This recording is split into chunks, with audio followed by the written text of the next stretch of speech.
Greetings, adventurers. Still here at Midwest Fest Game Convention in Independence, Missouri. Went around the table, just to give you a different backdrop. I don't have a vendor booth, so can't set up and show you that. Just doing game demos. Wanted to go ahead and talk about narrative combat versus technical mechanical style. So for narrative in the Trinamic system, not only do abilities have descriptive nouns or adjectives, also the character classes do, and there's an incredible amount of variation possibility with the way we do favored skills, which you can read about. There's also rank skills that have narrative components to them and descriptions, very different than just saying, hey, this is acrobatics or acrobatics balance. So in narrative play, for instance, there's an animist, and an animist is a nature-based caster.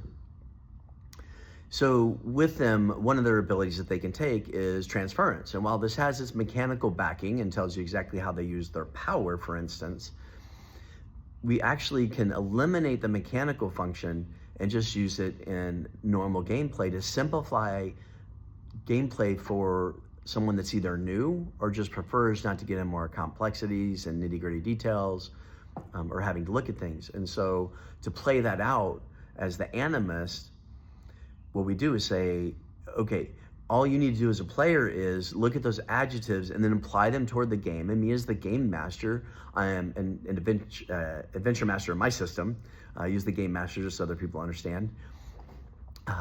When they use that in my system, and the adventure master would end up saying, hey, okay, I just need you to do this or that to be able to do that ability, because it can be very something simple, or compared to other players, it needs to have a cost expenditure to it.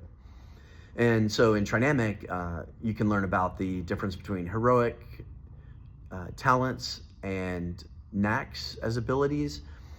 But to skirt that, let's just talk very quickly and say that an animist is bit by a snake, and so they're poisoned. So then just in their mind, they just create something and say, well, hey, wait a second, I have transference. So can I use transference to give this poison from me to an orc? And as the adventure master say, yeah, that's great. And that's a great idea, right? But I'll tell you what, you have to give me a level 1 spell expenditure for that. You have to burn X number of Mysteria power or potentially use a talent.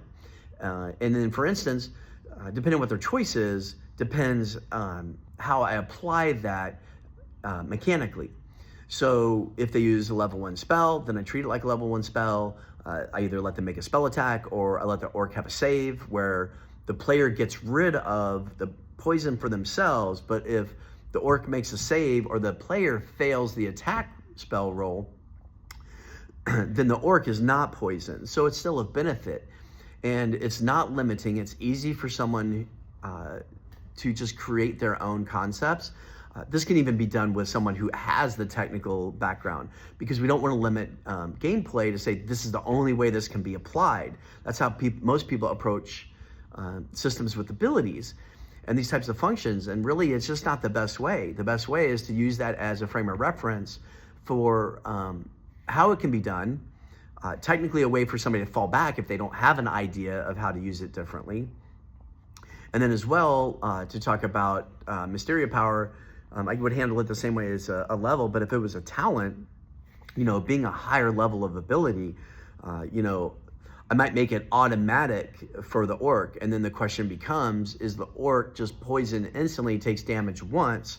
Or if the player's gonna roll, then the roll is so that the orc is actually has the poison for an ongoing condition that has to save each round. So it's at least gonna affect it for 2 rounds or more, or the potential to.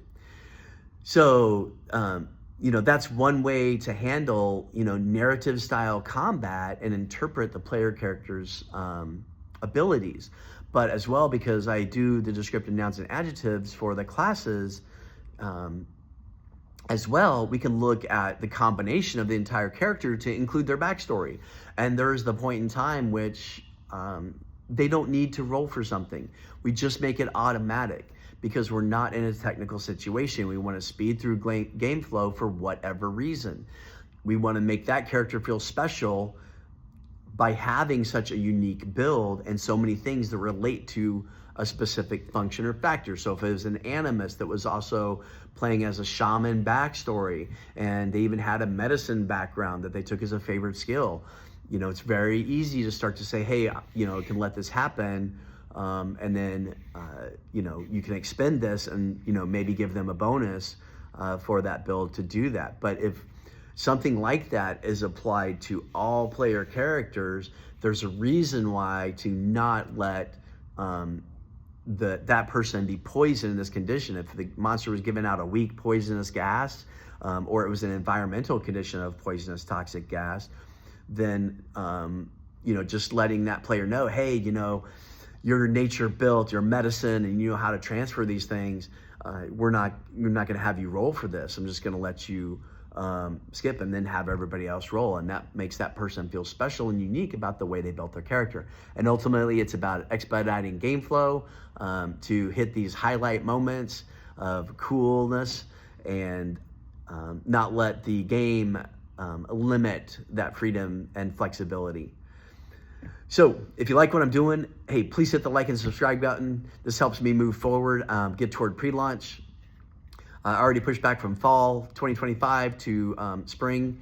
I just think it's a better decision.